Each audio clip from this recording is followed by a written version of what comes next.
তো তাই ওনাদেরও দেখিয়ে দিলাম একটু। মাও রেডি, তারপরে ঘরে গিয়ে 2-4টে ফটো তুলে তারপরে আবার বাবার মাদের বাড়িতে এসে আবার সবাই মিলে একসাথে বেরিয়ে গেলাম। তো এবার যাচ্ছি। তো এখান থেকে এটা হলো মেয়ের বাড়ি আর ওইটা হলো ছেলের বাড়ি। এই এতটাই ডিফারেন্স বাড়ির দূরত্ব ওদের। তো আমরা এবার যাচ্ছি, তো একটু দেখতে থাকো।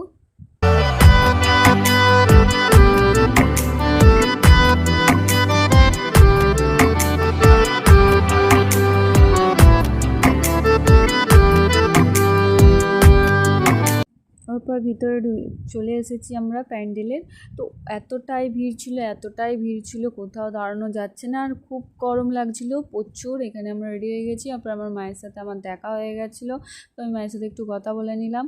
বলে নেওয়ার পর এদিক ওদিক একটুখানি ঘুরছিলাম। তো আমার মেজো পাপা মেজো মায়ের খাওয়া হয়ে গেছিলো, ওনারা বাড়ি যাচ্ছিলো। ওর পরে স্টলের সামনে এলাম, কী স্টল